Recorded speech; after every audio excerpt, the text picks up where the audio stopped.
Well, it's Saturday, January 7th, 2012. I'm Will Koenig, journalist and author of Home on the Mekong. I'm here with the founder and CEO of Khmerican or Khmerican.com, Phatry Derek Pan, and Eric Chuk, content manager and editor of Khmerican.com. We're here to talk a little bit about the website, and first I'd like to ask the two of you, what do you consider to be a Khmerican or a Khmerican? If I may begin, Eric, we've defined Khmerican as an individual who strive to improve the betterment of Khmer America. In that definition, we don't narrow into any particular individual or ethnicity. Essentially, a Khmerican is a community builder. That's how we've defined the word Khmerican. But of course, since we've popularized the phrase as early as 2005, we've seen many people try to define itself, and they're entitled to their own definition. But that's how we defined it on our website. And that's how we defined it on UrbanDictionary.com. A community builder. Right. I think there is, Derek is referring to a natural tendency to automatically interpret that as, literally a Khmer American, individual. But really, yeah, we want to be a little bit more expansive and to try to include anyone really who's interested in, the state and well-being of Khmer America. And so how does the website, Khmerican.com, serve that need? Khmerican publish exclusively content related to what's going on in the 50 states, related to Khmer culture, Khmer history, any remnants of Khmerness. That's how we find our special niche in the work that we do as a media company. Sure, we tweet, sure, we leave Facebook wall messages with stuff outside of Khmer America, but if you've observed our content, especially on our website, it is 100% Khmer American in the sense that it's in the geography of Khmer America. We're looking to expand our coverage outside, perhaps, but even then, the focus will be individuals of Cambodian descent or people doing work within the Khmer American communities. Eric, as the content manager, what kind of content are you looking for? Well, I think just to sort of address both your earlier question just now to Derek and that question of content, I mean, we really think of the website sort of at this point anyway as a work in progress. So, we are looking at it from different angles. I mean, it's not just a straightforward, online newspaper. We're looking at it from the perspective of, is this also, say, a community message board or a community event calendar? So there are different aspects that we want to develop, and we're also thinking of putting some sort of database capability online for people to be able to search different Khmer American organizations and individuals and in different areas. So as far as content, though, we currently are very open. We're very flexible to a lot of different kinds of material. We've asked people to submit any, for example, academic papers that they might have written that relate to Cambodia or to their experience as Khmer Americans.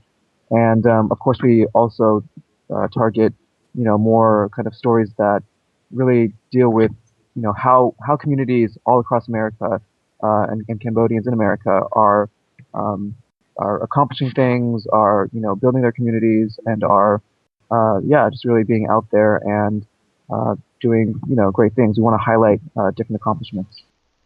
When you decided to start this website, did you think there was kind of a void that needed to be filled? Yes, definitely, Will. I've been doing community work since 98. I've been very active since 98 when I was an undergrad freshman at the University of Washington.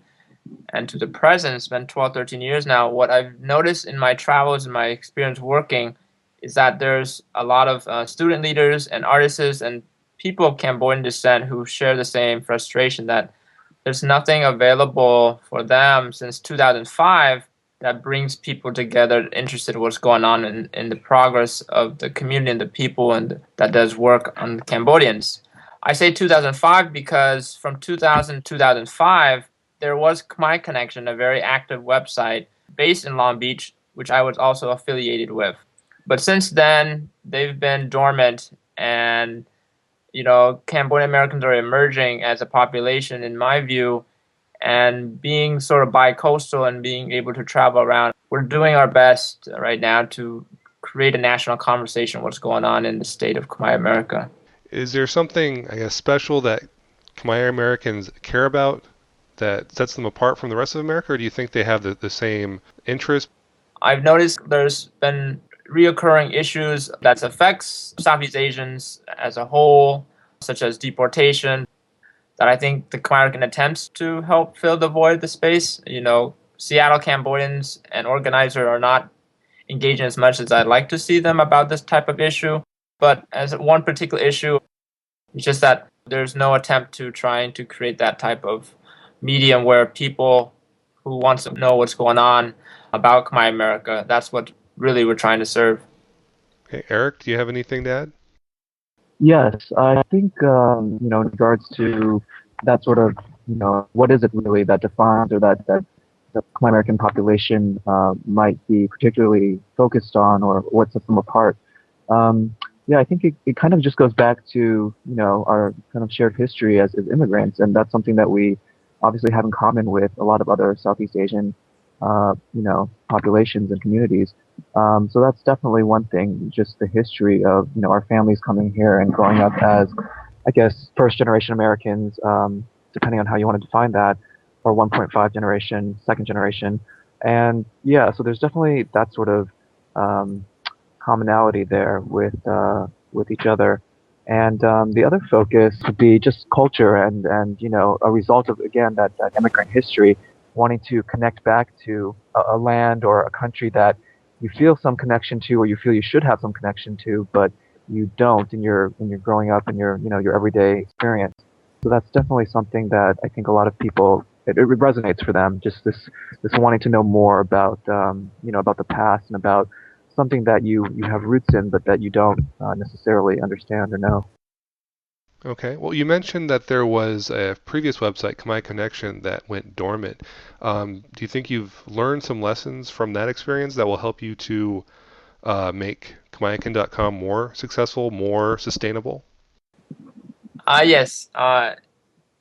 What I learned most importantly that made it very popular during its heyday from 2000 to 2005, it averaged around 2 million page views during its heyday. I can't recall what particular time period in those 5 years, but content, it will always be the lesson learned in trying to make Khmer very relevant and very popular. Just like the widely, insanely popular photo essay that we published 2 days ago on the top 12 must-watch list. Every time that we publish something new, that's original, that's not a share on Twitter or Facebook, I look at the Google Analytics tracking device, and our stats go amazingly high. We have a strong online presence. We've very active engaging with our supporters and followers. Those are all lessons that I'm learning and taking back from my experience with Khmer Connection. But in the very end, Eric has a very tough job in trying to keep content fresh and new and always original on our main website. Yeah, I am not too familiar actually myself with my connection. I haven't been so involved with the community actually until moving out to California several years ago. But yeah, we definitely see and acknowledge other attempts and other outlets for news and for online communities. But we're just trying to follow in that tradition really. You talked a little bit about deportation as being a major issue for Cambodians or for Cambodian Americans. Are there other things that stand out, food, culture-wise, that sort of thing? Yeah, I'd have to think about that a little bit. What does come to mind sort of right away, and I don't know if this is necessarily a Cambodian issue, but on the face of it, we do have.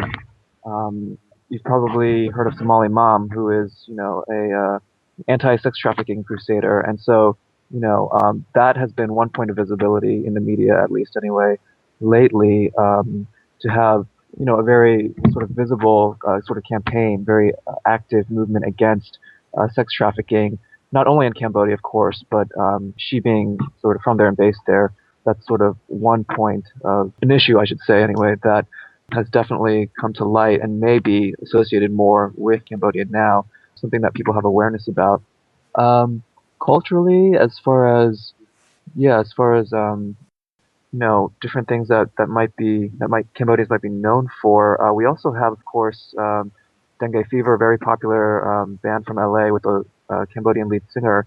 So yeah, I mean, there's definitely a lot of popularity surrounding Khmer rock and roll back from, I believe, the 60s or 70s, and that's something also that I know a lot of our generation enjoys, just seeing kind of the influence of Khmer culture in the present day, and it being popularized through music. A lot of hip hop Khmer artists, and yeah, maybe Derek can elaborate. Yeah, I'm glad you began with this, because if you guys have observed what's being shared to us via our Facebook wall, via our emails, what's very visible is that there's a lot of talent coming out from the Cambodian diaspora here in the States. And if you look, maybe half of the content that's being submitted to us and what we write about is arts and entertainment focus. I think that's very visible right now, that there's musicians and writers and graphics and dancers, and I definitely see more of that during the last 3 to 5 years, observing Khmer America compared to when we had Khmer Connection back in the early 2000s. We were just happy because we were first generations in our family to go to college, and so it was a cool hangout just to share that experience together. But now, a lot of my generation are getting older and working professionals and trying to craft what they do professionally. And so I've started to see there's a lot of content related to arts and entertainment that we're trying to really take advantage of and bring exposure to the national audience. That top 12 list, over half was of arts background. Well, excellent. It'd be interesting to explore that in future podcasts. Definitely. All right. Well, is there anything else you'd like to add for this podcast? I kind of want to add one quick thing regarding, if I didn't get to elaborate it real clearly, was how Khmerican got started. Sort of the early foundations and sort of more detailed of how and why we created in the first place. The word Khmerican was popularized as early as around 2005, when at the time a friend of mine who was a photographer based in Seattle secured the domain and never really used it for a photography portfolio website that she had intended. And so I left to Cambodia in August of 2005, and I was a journalist for the Phnom Penh Post at that time and always wanted to do something creative with that word. A few months later, after I lived in Cambodia, she gave me the rights to the name. She transferred it literally under my name. So from 2005 to 2010, I had the domain registered for forever without no usage. But my times at the Phnom Penh Post, I decided to try to use it on print. So the first article that I ever wrote, one of the first early articles I wrote, used that word in the title and also used in the body. The title was "In Search of the Khmerican Dream" on Pratch when he was visiting Cambodia at the time. And my colleagues, non-Cambodians, managing editor Charles McDermott said, "So Derek, is this a word that's being used right now with the youth and with people of your age background?" And I said, "Well, I know bits and pieces that people were using it. The Cal State Long Beach Cambodian Student Society had a culture show called the Khmerican Idol, and this came after, of course, the Phnom Penh Post article and bits and pieces of us dropping the word on Khmer Connection and other various online platforms. But we decided to go forward with the word. When I returned back to the U.S. in 2009, what I observed in the years abroad and coming back now, settled in for a few more months after Hawaii and everything else, is that there's no word that really captured what we're trying to create. We're trying to create something that exclusively with the wording and the generation that we're attracting, the youth at 18 to 35, the word Khmerican really stuck out. There was a couple other words and names that I had in my drawing board to factor in, but in the very end, Khmerican sounded right, sounded perfect to me at the time to really push it and go forward. And so that gave birth to the website today and sort of the focus of our content, the focus of our mission. I definitely wanted to elaborate with that to you guys today. And yeah, I'll just say one more thing about in terms of content and what we're looking for. Yeah, I want to encourage anybody who's listening or, readers of our website, visitors, to, think about really submitting something. I mean, whether it be a completely creative composition, some sort of creative nonfiction, for example, or if it's just a book review or CD review, anything along those lines. We're very open, as I said, to all forms of content potentially. And yeah, we want to encourage people to help us define Khmerican, really. All right. Well, I think Khmerican does really capture the essence of the idea you're going for. And I'd also like to say the Phnom Penh Post is a great newspaper. I always enjoyed reading it. Yeah, and now that there's new management since I left in 2008, new management, new direction, and it's daily. So anyone that follows Cambodia can't complain about the newspaper. Yeah, and it has Khmer and English versions too. So I encourage anyone listening, whether you're literate in English or Khmer, to go take a look. I also want to add this for those that's listening. We want to be in the position to be the authority of what's going on in Khmer America, and sometimes I know that our younger followers are a little bit hesitant to share what's going on with their personal lives, either they're artists or they're a student or whatnot. But I want to encourage them to feel comfortable in submitting stuff to us by using what's familiar with them, such as these social media tools. We're starting to see it, but we want more people to tag us on Facebook in their event posters, in their music videos, or in their artwork. Always tagging us on Twitter. We definitely welcome anyone to contribute stuff, and if they're comfortable in that medium to share it, don't hesitate to tag us. All right. Well, how can listeners find you on Twitter and Facebook? Can you take a moment to share your handles, or how they can find you online or through other social media? Yes.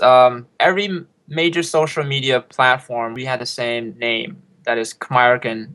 So Twitter will be twitter.com/Khmerican. Facebook the same. We're on Instagram as Khmerican. We're on Tumblr as blog.khmerican.com. But keyword in every major and sort of emerging social media websites, which I've experimented in almost every one of them. Our latest now is Pinterest.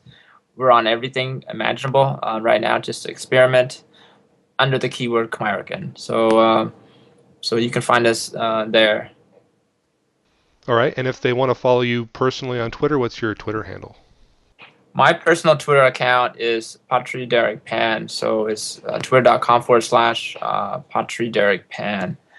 And Eric, what's your Twitter handle? My account is echuk562. All right. If you'd like to follow me, my Twitter handle is Will Koenig. That's WILLKOENIG. That's all for this podcast. To see what we've been talking about, go to Khmerican.com. That's KHMERICAN.com. Theme music for this podcast is courtesy of Bo-Chan Hui. For more on her music, go to bochanmusic.com. That's BOCHANMUSIC.com.